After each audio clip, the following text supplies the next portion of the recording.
পাঁচ শ্রেণীর মানুষ হাদিস থেকে পাওয়া যায় এই শাবানের রাতেও মাপ পাবে না, মধ্যরাতেও মাফ হবে না, শবে বরাতেও পাঁচ শ্রেণীর মানুষ মাপ পাবে না, কদরের রাতেও পাঁচ শ্রেণীর মানুষের মাফ হয় না।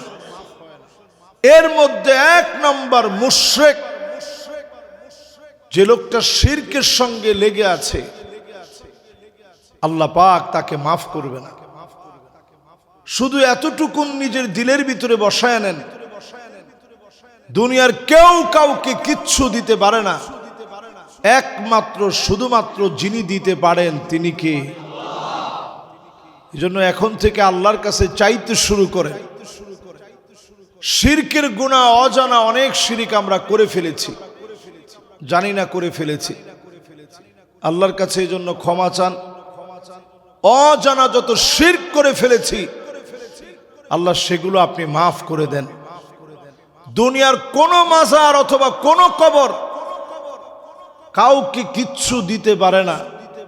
জিন্দা অথবা মুর্দা কোন পীর কাউকে কিচ্ছু দিতে পারে না। দিতে পারেন একমাত্র যিনি, তিনি কে? এটা বললে অনেকে মনে একটু কষ্ট পান, মনে মনে ভাবেন হুজুর আমার পীরের কি ক্ষমতা নাই? কারো কোনো ক্ষমতা নাই। আমার মতো একটা হুজুর দাঁত ব্যথা হয়েছে, আমি কিছু করতে পারছি? আপনি বুঝেন না? কারো কোনো ক্ষমতা নাই। ক্ষমতার একচ্ছত্র যিনি মালিক তিনি হচ্ছেন আল্লাহ সুবহানাহু ওয়া তাআলা। পীর সাহেবের ডাক্তার দেখানো লাগে না? লাগে। আপনি গিয়ে দেখেন স্কয়ারে সব ডক্টরদের সাথে ওনার অ্যাপয়েন্টমেন্ট নেওয়া আছে, অগ্রিম। উনি মাঝে মাঝেই দেখান, সমস্ত লোকদের দেখানো লাগে। মালিকের কাছে ধর্ণা দেওয়া লাগে, ওয়া ইদা মারিতু ফাহুয়া ইয়াশফিন। নবীদের পর্যন্ত আল্লাহর কাছে ধর্ণা দেওয়া লাগে, আল্লাহ আমরা অসুস্থ হয়ে যাই, আপনি সুস্থ করেন। তো সুস্থ করে কে? নবীরা অসুস্থ হয়ে গেলে সুস্থ করেন কে? আমি আপনি অসুস্থ হয়ে গেলে সুস্থ তো আল্লাহ করেন। সে আল্লাহর কাছে চাইতে শুরু করেন, মনের গভীর থেকে মালিকের সঙ্গে সম্পর্ক করেন। ছোট থেকে বড় সব আল্লাহর কাছে শুধুমাত্র চাওয়া শুরু করেন। সাহাবায়ে কেরামের জুতার ফিতা ছিঁড়ে গেলে, উটের দড়ি হারায় গেলে, অন্য কারো কাছে কোনো কিছু না আছে মালিকের কাছে চাইতেন। যদি আজকেও চাইতে পারেন, যিনি অবশ্যই সাড়া দিবেন তিনি কে? এবার নবীজির ছোট্ট একটা দোয়া শোনাই। নবীজি কি দোয়াগুলো পড়তেন, আবু বকর রাদিয়াল্লাহু তাআলা আনহু কেমন দোয়া করতেন। কেউ যদি আবু বকর রাদিয়াল্লাহু তাআলা আনহুর সামনে প্রশংসা করতেন যে আপনি আমাদের এত শ্রেষ্ঠ সম্মানিত খলিফা, এত দাম আপনার, আবু বকর রাদিয়াল্লাহু তাআলা আনহু গোপনে গিয়ে কাঁদতেন আর বলতেন, আল্লাহুম্মা লা তুআখিযনি বিমা ইয়াকুলুন। ও মালিক, আপনি আবু বকরকে ধরবেন না, মানুষ আমার ব্যাপারে যা বলেছে এই বিষয়গুলা নিয়ে আমাকে পাকড়াও করবেন না। ওয়াজআলনি খায়রাম মিম্মা ইয়াযুন্নুন। মানুষের ধারণার চাইতে আমারে সেরা বানায়া দেন। ওয়াগফিরলি মা লা ইয়ালামুন। আমি আবু বকরের গোপন যত বিষয় আছে, যে গোপন বিষয়গুলা দুনিয়ার কেউ জানে না, আল্লাহ মেহেরবানি করে আমি আবু বকরের গোপন বিষয়গুলা মাফ করে দেন। আল্লাহর কাছে নিজেকে এত ছোট করে তুলে ধরতেন। নবীজি আমার শিখায় গেলেন দোয়া করব, আল্লাহুম্মা ইন্নী আবদুক। আয় আল্লাহ, আমি তোমার গোলাম। ওয়াবনু আবিদিক, গোলামের ঘরের গোলাম। ওয়াবনু আমাতিক, আমার মা তোমার বান্দি। নাসিয়াতি বিয়াদিক, আমার চুলের গুচ্ছ আপনার হাতের মুঠোর ভিতরে। মাদিন ফিয়া হুকমুক, আদলুন ফিয়া কদাউক। সিদ্ধান্ত সব আপনারটা চূড়ান্ত হবে। এত কিছু নবীজি আল্লাহর কাছে বলে এরপরে দোয়া করতেন। সমস্ত নবীরা দোয়া করা মাত্র যিনি কবুল করে নিতেন তিনি কে? নবীজি দোয়ার ভিতরে চাইতেন আল্লাহ আমার উম্মত গুলারে ভালো রাখেন। বেশিরভাগ দোয়ার ভিতরে চাইতেন আল্লাহুম্মা উম্মতি, ও আল্লাহ আমার উম্মত। তেমন কোনো কিছু নবীজি আল্লাহর কাছে বলেন নাই যে আল্লাহ ভালো খাবার দেন, ভালো পোশাক দেন। নবীজি কখনো এরকম দোয়া করে নাই। যত দোয়া পাওয়া যায় এরকম দোয়া পাওয়া যায় না যে আল্লাহ একটু ভালো খাবার দিন, ভালো পোশাক দিন, এরকম দোয়া নবীজি করেন নাই। সব সময় দোয়া করতে গিয়ে উম্মতের জন্য দোয়া করছেন। নবীজি আমাদেরকে আশার আলো দেখিয়ে গিয়েছেন এবং নবীজি বলছেন ফাহিয়া না ইলাতুন ইনশাআল্লাহ।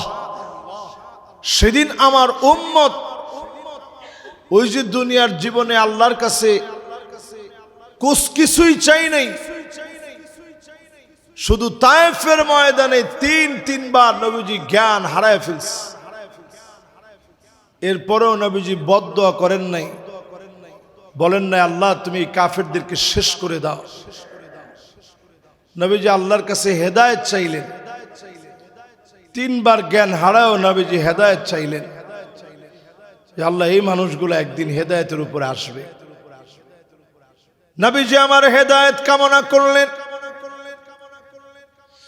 সিজদায় পড়ে পড়ে শুধু হেদায়েত চাইলেন। তিনবার মাথা উঠাতে গিয়ে কাফেররা আঘাত করেছে।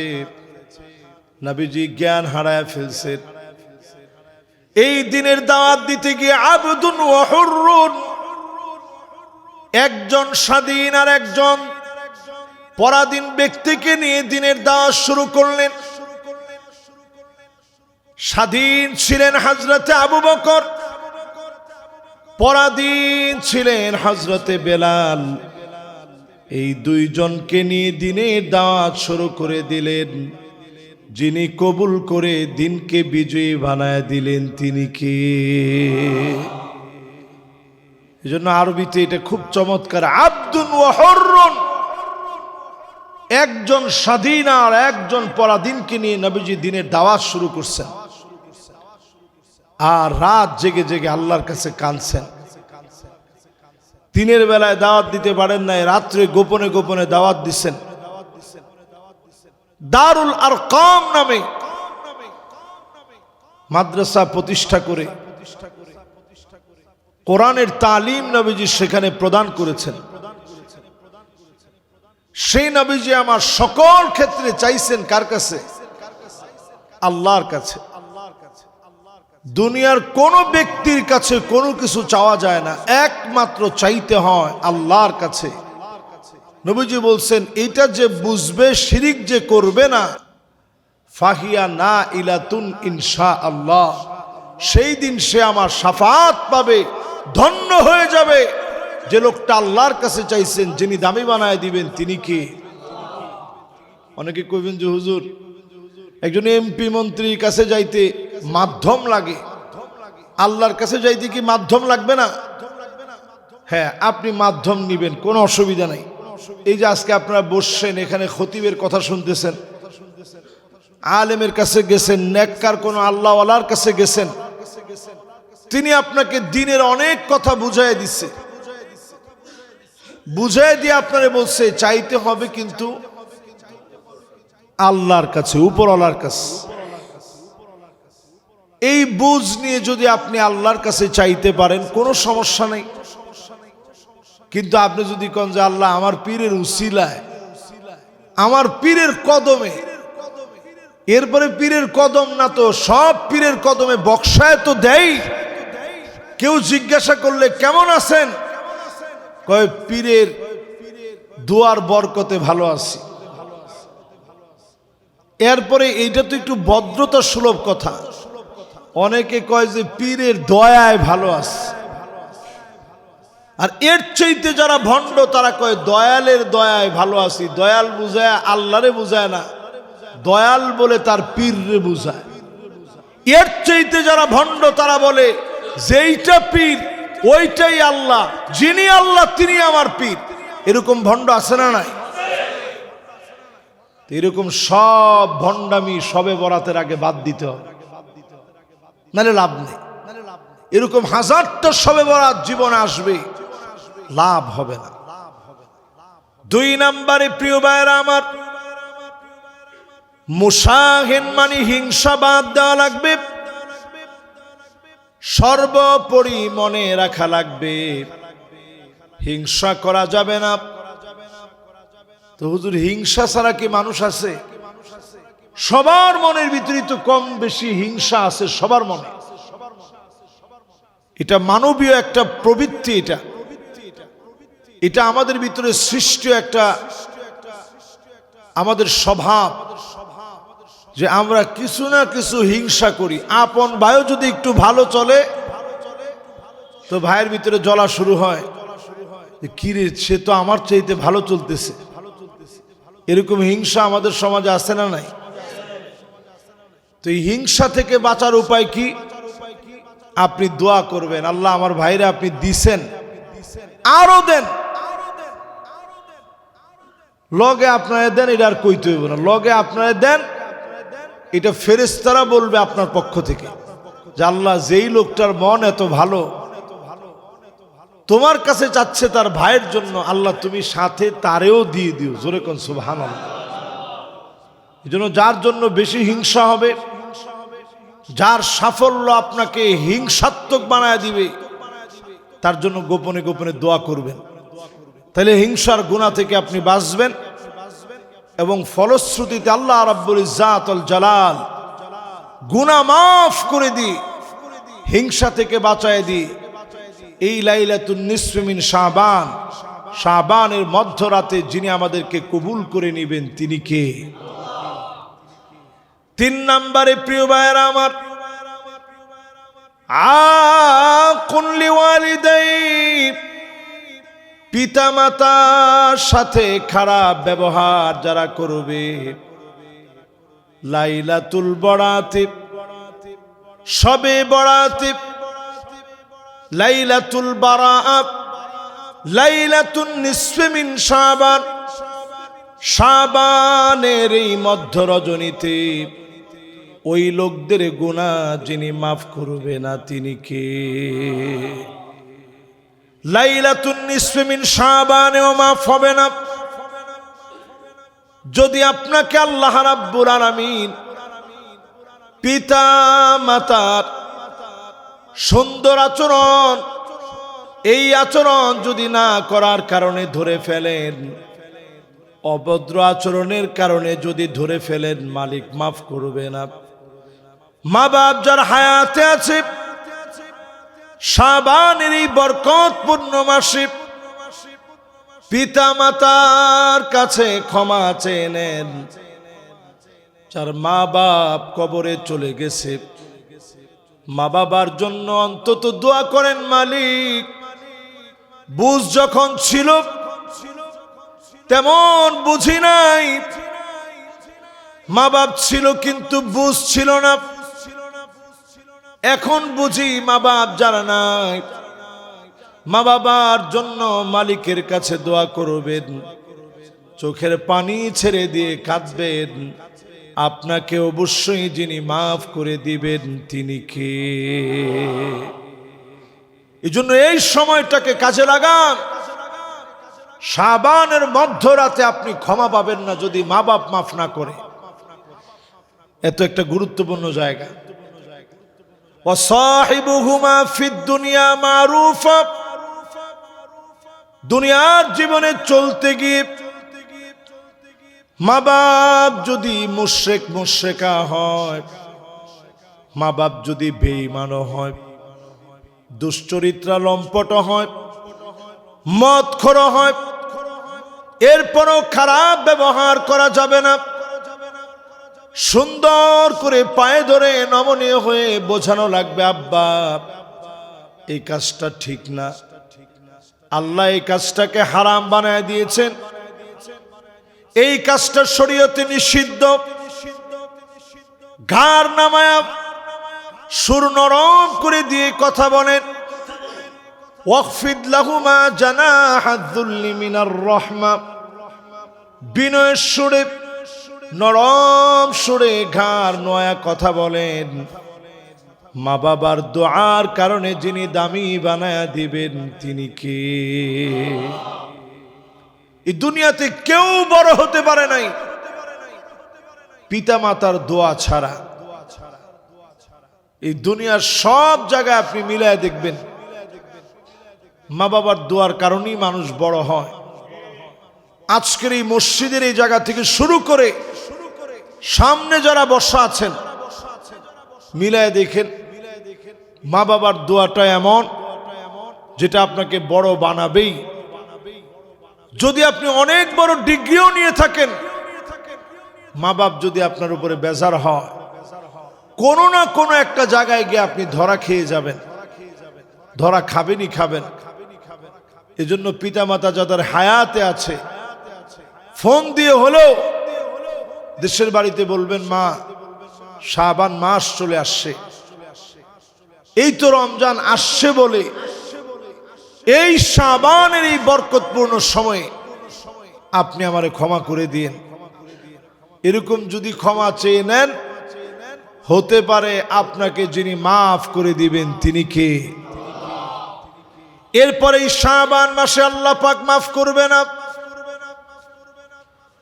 ওই লোকটাকে জালেম, প্রতিনিয়ত মানুষের উপরে যে জুলুম করবে, জালেমকারীকে শাবানের মধ্য রাতেও যিনি মাফ করে না তিনি কে? আরেকটা লোককে আল্লাহ রাব্বুল আলামিন শাবানের এই মধ্যরাতে মাফ করে না। পঞ্চম নম্বরে মুদমিনুল খামর, যে লোকটা প্রতিনিয়ত নেশাজাত দ্রব্যাদির সঙ্গে জড়িত, যে নেশাজাত দ্রব্যাদি হেরোইন, আফিম, ম্যারিজুয়ানা, ইয়াবা, ফেন্সিডিল, প্যাথিডিন সহ এ জাতীয় যত নেশাজাত দ্রব্যাদি আছে, এগুলো যে লোকটা মাঝে মাঝেই পান করে, সে যদি লাইলাতুন নিসফি মিন শাবান, শাবানের এই মধ্যরাতে জায়নামাজ কাঁদেনি, শেখ দিলু ব্যাপারী ওয়াকফ স্টেট মসজিদে 100 রাকাত, চৌরাস্তা মসজিদে গিয়া আরো 100 রাকাত, কত হলো? শাসাববাড়ি শাহনুরি মসজিদে গিয়া আরো 100 রাকাত, 300 রাকাত পড়ছে। এর বেশি পড়ার তো আর সুযোগ নেই। এক রাত্রে এর বেশি কেমনে পড়বেন? 100 রাকাত পড়লেই ক্লান্ত হয়ে যাবে। তো এরকম আপনি একেবারে সব মসজিদ ঘুরে একটু বরকত নিলেন, পরের দিন যেই সেই আবার আপনি নেশা করলেন। আল্লাহ কা কসম, সারা রাতের এই কষ্টগুলা কাজে আসে নাই। যদি আপনি নিজের পরিবর্তন করতে পারতেন, এই নেশাগুলো যদি বাদ দিয়ে দিতে পারতেন, যিনি আপনার দোয়া কবুল করে ফেলতেন তিনি কে? তবে একদিনই তো নিজের পরিশুদ্ধ করা যায় না। এই জন্য আজকের জুমাতে আমরা কথা বলছি, শাবানের মধ্যরাত আসার আগে নিজের পরিবর্তন করেন, আল্লাহকে দেখান যে আল্লাহ আমি চেঞ্জ হয়ে গেছি, সব বাদ দিয়ে দিয়েছি। আল্লাহ আমার যত বাজে অভ্যাস ছিল সব ছেড়ে দিয়েছি আপনার দিকে তাকায়। নিজেরই যদি এইভাবে সঁপে দিতে পারেন, শাবানের মধ্যরাত আসার আগেই আল্লাহ আপনারে আদর করে মহব্বত করে ডেকে নিবে। মহব্বতের গোলামদের তালিকায় আপনার নাম উঠে যাবে।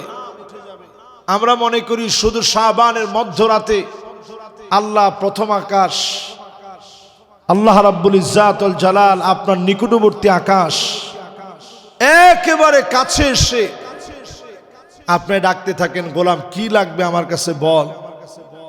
এটা শুধুমাত্র এক রজনীতে নয়, বরং আজকের রজনীতেও মালিক আপনার ডাকবে, গোলাম কি লাগবে?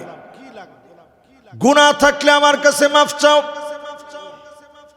ইন্নাল্লাহা ইয়াবসুতু ইয়াদাহু বিল্লাইল লিয়াতুবা মুসিউন নাহার। দিনের বেলায় অজস্র গুনাহ করে ফেলেছিলি, এখন রাত হয়ে গেছে, আমি আল্লাহর কাছে মাফ চেয়ে নে। চাওয়া মাত্র যিনি মাফ করে দিবেন তিনি কে? চাইতে দেরি মালিক, মাফ করতে দেরি করে না। আবার দিনের বেলা আল্লাহ দরবারটা খুলে দিয়ে বলেন, ইন্নাল্লাহা ইয়াবসুতু ইয়াদাহু বিন-নাহার লিয়াতুবা মুসিউল লাইল। এখন দিনের বেলা হয়ে গেছে, রাত্রি বেলায় গোপনে গোপনে গুনাহ করে ফেলেছিলি, অন্যায় করে ফেলেছিলি।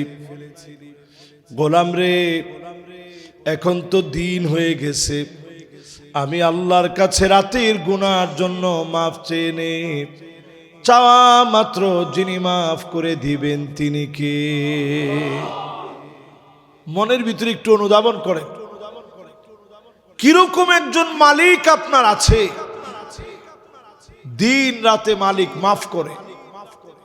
এই যে আপনারা এখানে বসে বসে কথাগুলো শুনতেছেন, অনেকে নিয়ত করে ফেলছেন মনে মনে, লাইলাতুন নিসফি মিন শাবান, শাবানের মধ্যরাত আসার আগে আমি নিজেকে চেঞ্জ করব। এই নিয়তটা যারা করছেন, আল্লাহ ফেরেশতাদেরকে অলরেডি বলছে উক্তুব, ফেরেশতারা লিখে ফেলো। তো ফেরেশতারা বলবে যে আল্লাহ কি লিখবো? আল্লাহ বলবেন লিখে ফেলো কাতাবাল্লাহু লাহু হাসানাতান কামিলা। নিজেরে পুরোপুরি চেঞ্জ করলে যেমন সব হতো, সম পরিমাণ সব বান্দার আমল নামায় দিয়ে দাও। আর যদি আপনি খারাপ একটা জায়গায় যান, আল্লাহ পাক বলবে বান্দা এখনো লিখো না, আমার বান্দা আসছে ঠিক চলে যাবে এখনই। এরপরে যদি চলে নাও যান, আল্লাহ পাক বলবে ঠিকই সকালবেলায় আমার গোলাম আমার কাছে মাফ চাবে, তার বুঝ চলে আসবে, সে অন্যায় করে ফেলছে না বুঝে, তার বুঝটা ঠিকই চলে আসবে। ফেরেশতারা এখনো লিখো না, কলম চালাও না। আল্লাহ পাক বড় আশা করেন গোলামেরা তাওবা করবে। তাওবা করতে দেরি, যিনি আদর করতে দেরি করে না তিনি কে? দুনিয়ার জীবনে মা বাপের হাতে আমরা সবাই কম বেশি মার খাইছি না ভাই? দেখবেন একটা দুইটা তিনটা চারটা মার দেওয়ার পর আপনি তো ব্যথা পাইছেন, আপনি ঘুমায় গেছেন এটা মনে করে। প্রায় জনের সঙ্গে এটা হওয়ার কথা, বাপ এসে পিঠটা দেখছে যে হারে আমার ছেলেটারে কেন মারলাম। হয়েছে না এরকম? হয়েছে। কতদিন হয়েছে জীবনে বাপ মারছে, পরে আইসা দেখছে যে হারে ছেলেটারে কেন মারলাম। এই তো বাপের সঙ্গে আপনার সম্পর্ক। ইন্নাল্লাহা জাআলার রাহমাতা মিআতা জাযা, ভালোবাসা দয়া মায়াকে আল্লাহ পাক 100 ভাগে ভাগ করলেন। নিজের কাছে 99 গুণ ভালোবাসা রেখে দিলেন। 1 গুণ ভালোবাসা আল্লাহ রাব্বুল আলামিন 1 ভাগ ভালোবাসা কুল কায়নাতের ভিতরে সবাইকে দিলেন। এই 1 ভাগের কারণে বাপ যদি সন্তানকে এই পরিমাণ ভালোবাসে, মা যদি সন্তানের জন্য নির্ঘুম রাত কাটাতে পারে, আমার আল্লাহ 99 গুণ ভালোবাসা এই দুনিয়ার কাউকে দেন নাই, আল্লাহর কাছে রেখে দিয়েছেন। আপনার নিজের জীবনের চাইতেও যিনি আপনারে বেশি ভালোবাসেন তিনি আমার আল্লাহ। নিজের জীবনের চাইতে আগুনে দিলে আপনার কাছে যে কষ্ট লাগবে, এর চাইতে আমার মালিকের বেশি কষ্ট লাগবে। এত বেশি আমার মালিক আপনাকে আমাকে মহব্বত করে। এত বেশি মালিক আপনাকে আমাকে ভালোবাসে, এত বেশি মালিক আপনাকে আমাকে পছন্দ করে, নিজেরে কত পছন্দ করে একটু চিন্তা করেন। আপনার নিজেরই নিজে প্রশ্ন করেন, মালিকের সাথে কত গোপন কথা হয় দুনিয়ার কেউ জানে না, শুধু আমার মালিক জানে। আল্লাহর সঙ্গে এই সম্পর্ক যেন আমরা গড়তে পারি। লাইলাতুন নিসফি মিন শাবান, শাবানের মধ্যরাত আসার আগে শিরিক যেন ছেড়ে দেই, হিংসা যেন ছেড়ে দেই, জুলম যেন ছেড়ে দেই, আর পিতামাতার সাথে অবাধ্যাচারণ যেন ছেড়ে দেই। সর্বশেষ বলেছি, মদ পান, মুদমিনুল খামর, এ জাতীয় বাজে অভ্যাস যাদের আছে, শাবানের মধ্যরাতের আগে এগুলো ছেড়ে দেই। আল্লাহর কাছে আমরা কামনা করি এই মোবারক মসজিদে বরকতপূর্ণ সময় আজকে যারা শুনলাম, প্রত্যেকের দিলটা যেন আল্লাহ তাআলা পরিবর্তন করে দেন। পড়েন আমিন। হাযা মা ইনদি ওয়াল ইলমু ইনদাল্লাহ আলাইহি তাওয়াক্কালতু ওয়া ইলাইহি উনীব।